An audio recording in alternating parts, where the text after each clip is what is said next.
I travel for work more than I'd like to admit. Construction inspections, long drives, cheap hotels, it's all part of what I do. I've stayed in some bad places, stained carpets, weird smells, broken AC units. But nothing, and I mean nothing, has ever stayed with me the way room 214 did. This happened last year, during a job in a small town outside St. Louis. I won't name the hotel chain because I honestly don't want the attention, but it was one of those aging three-story buildings built in the late 90s. Beige walls, faded blue carpets, buzzing soda machines that sounded like chainsaws. You get the picture. I arrived late, around 10:40 p.m., and the woman at the front desk looked exhausted. Not just tired, but like she'd been dealing with complaints all day. When she pulled up my reservation, she paused longer than she should have. "You're in room 214, she said, hesitating. She frowned at the screen, then back at me. "If anything feels off, just let me know," she added quietly. That sentence replayed in my head as I walked down the hallway. If anything feels off. Hotels don't say things like that. At least, not unless there's a history. Room 214 was at the very end of the second-floor hallway. The carpet got a little darker as I approached, like fewer people walked that far down. I remember sliding my key card, hearing the click, and pushing open the door, and instantly feeling something was wrong. The air was stale. Not dusty, not smoky stale. Like a room that had been sealed too long. The curtains were fully drawn, and not a single lamp was turned on. Usually hotels leave at least one light lit for comfort, but this room was pitch black until I flicked on the switch. Everything inside looked clean, but untouched. The remote was still wrapped neatly in its paper sleeve. The TV wasn't plugged in. The wastebasket was bone dry, like no one had dropped so much as a gum wrapper inside for weeks. My suitcase wheels left clear tracks on the carpet. I showered and lay down, scrolling through my phone with the TV off. Around 1 a.m., I heard a noise in the bathroom, a small plastic tapping sound like someone knocked over a bottle cap. I ignored it at first, thinking maybe I had placed my shampoo wrong. But curiosity got the better of me, so I checked. Nothing on the floor. Nothing knocked over.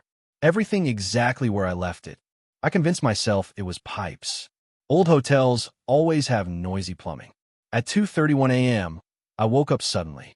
No reason, just a jarring feeling, like someone had shaken me awake.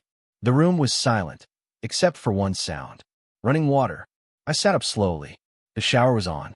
The steady noise echoed through the bathroom door, which was now slightly cracked open. I hadn't left it like that. I never leave bathroom doors open in hotels. It's just a habit. I swung my legs off the bed and whispered hello. I don't know why.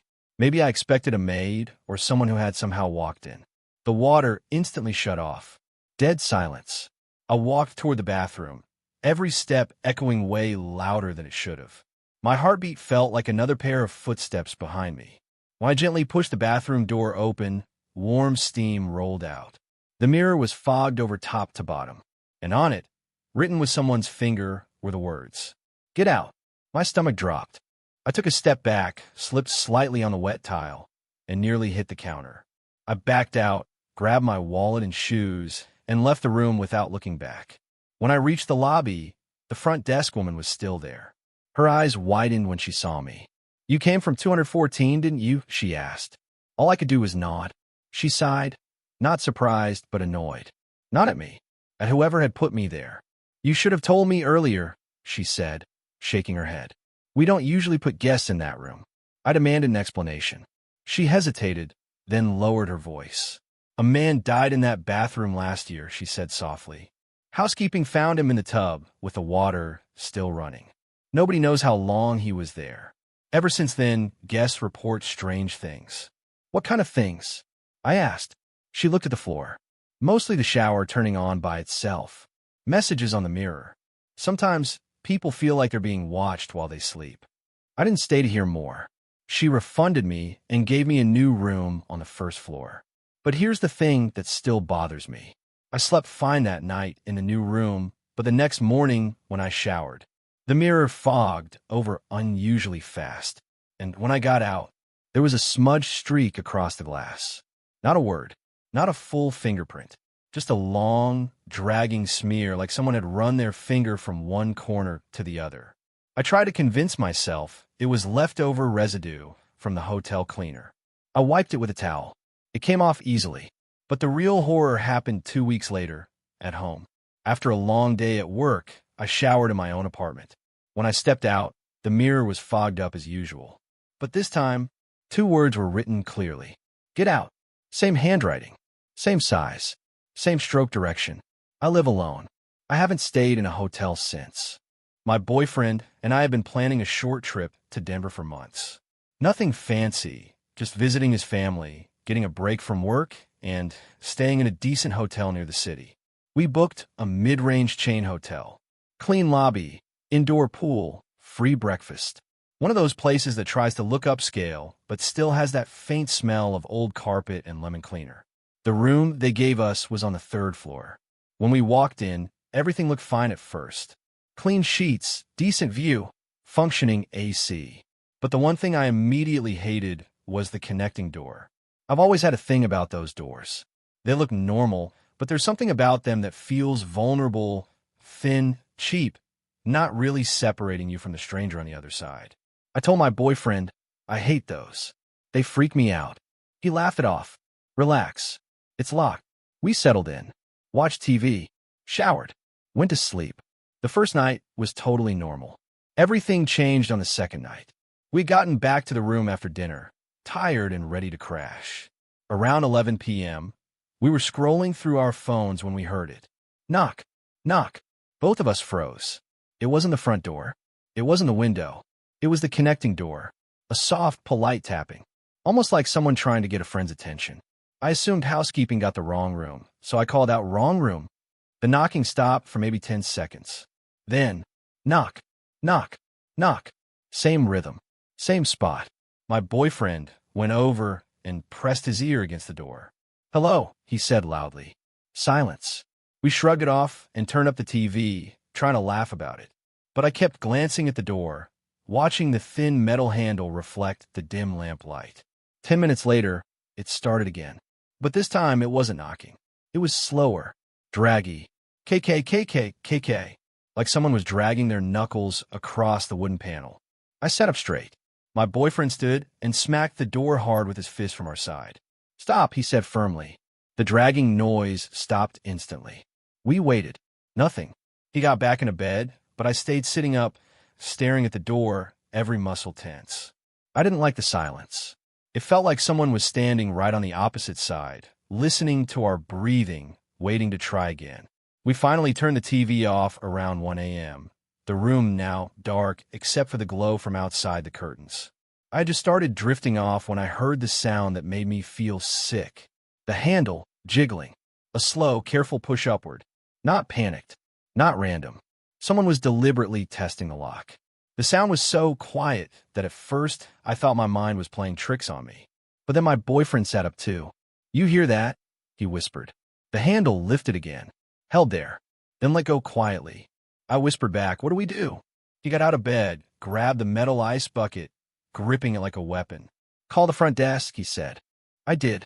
My voice was low, shaky. There's someone trying to open the connecting door in our room. The woman at the front desk sounded unsure. The room next to you is supposed to be empty, but we'll send security. We waited. The connecting door stayed silent. My boyfriend stood by it, ice bucket raised, listening for any sound. After about 5 minutes, we heard footsteps in the hallway outside, security. They knocked on the neighboring room's main door. No one answered. When they unlocked it and went inside, we could hear their voices through the wall. The guard returned our call. Ma'am, there's nobody in that room. It's empty. I didn't sleep the rest of the night. Every time the AC clicked on or the pipes shifted, I jumped. At 5 a.m., I finally dozed off for maybe an hour. When we woke up, sunlight was filling the room. Everything looked normal again, except, I swear the connecting door seemed slightly different, like it had been pushed inward just a hair at some point during the night. While packing, I noticed faint scratches around the door handle, fresh ones. Small, thin lines that didn't look like normal wear. I pointed them out to my boyfriend, who shook his head. We're leaving. When we want to check out, I decided to mention everything.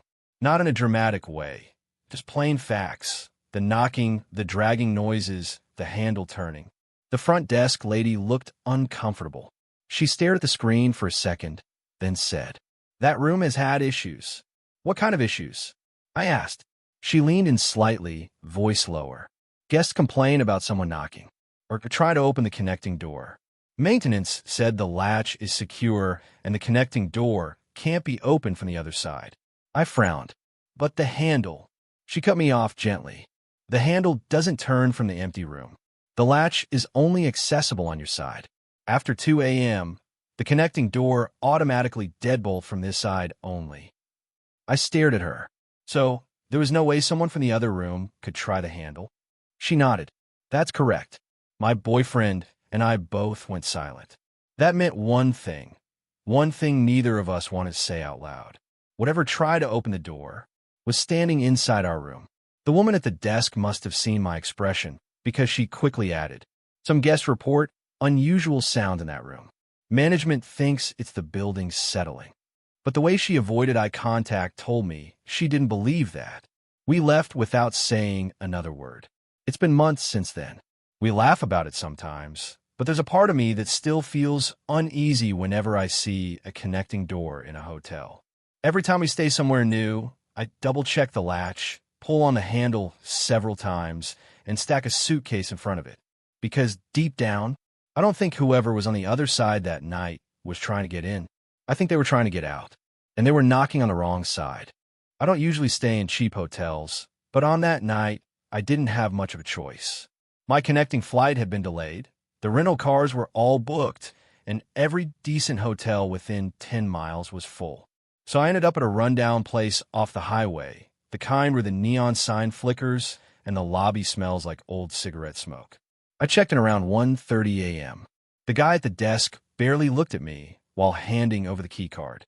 The whole lobby was silent, almost too silent, except for a faint humming sound coming from somewhere behind the counter.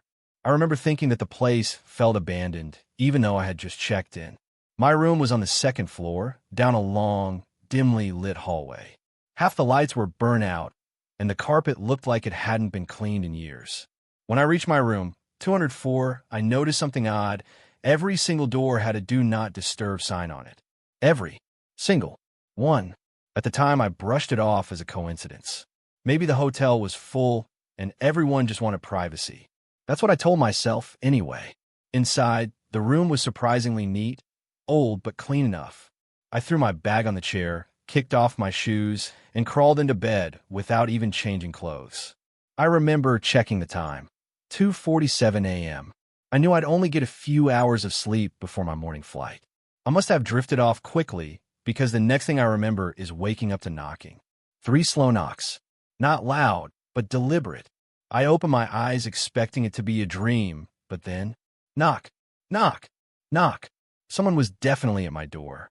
I grabbed my phone. 3:12 a.m. My heart began pounding. Nobody has a reason to knock on a stranger's hotel room door at that time.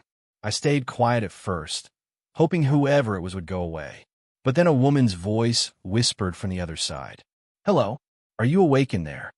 The hairs on my arms stood straight up. Her voice sounded wrong, like someone trying to imitate a normal tone, but failing. I didn't respond. "Please, I need help," she whispered again. Something about the way she said it made my stomach drop. It wasn't desperation. It was emptiness, like there was no real emotion behind her words. I stayed frozen for a full minute before slowly getting out of bed and walking toward the peephole. What I saw made my blood run cold. There was a woman standing there, but she wasn't facing the door. She was standing sideways, her head tilted unnaturally toward the peephole, like she somehow knew exactly where my eye would be. Her skin was pale. Her hair hung wet over her face, dripping like she'd just come in from a storm, even though there hadn't been any rain. And her mouth, it was stretched into a half-smile, like she was struggling to mimic something she had seen humans do. I stepped back from the door, heart hammering. "Can you open it? Please." Still in that hollow, emotionless voice. I didn't move. I didn't speak. I didn't breathe. Then she whispered something that almost made me scream. "I know you're watching me." No footsteps. No movement. Just her voice, inches from the door. I backed away slowly and grabbed my phone to call the front desk. The man answered after several rings. Someone's at my door, I whispered. A woman. She's whispering and won't leave. There was a long, awkward silence. Then the front desk clerk asked, in a shaky voice, Sir, what room are you in? 204. He sucked in a breath. Stay away from the door, sir. Do not open it. I'm coming upstairs. That's when I realized he wasn't surprised. He sounded terrified. Another round of knocks echoed through the room, this time faster, impatient. Knock, knock, knock, knock, knock. I backed into the corner of the room, trying not to make a sound. Let me in. The voice was deeper now, rougher, like her vocal cords were cracking. I heard footsteps suddenly racing down the hallway from the elevator. The knocking stopped instantly.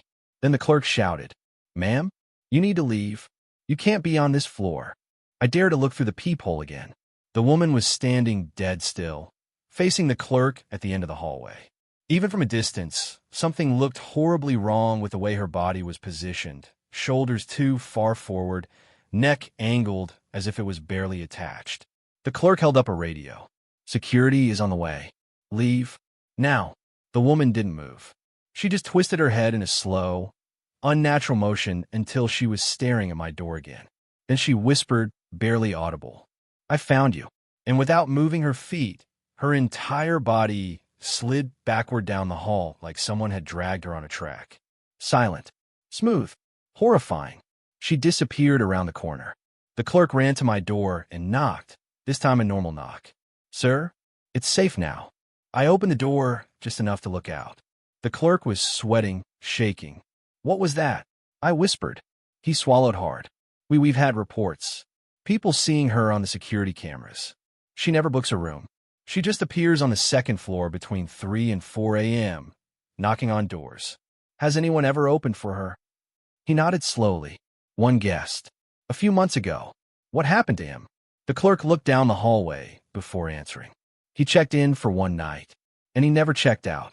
We found his belongings still in the room. Door locked from the inside. But he was gone.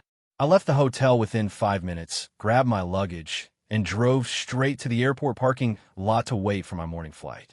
I didn't sleep. I didn't blink. I didn't even breathe normally until the sun came up. And to this day, every time I stay at a hotel, I make sure of one thing. If someone knocks after 3 a.m., I don't answer.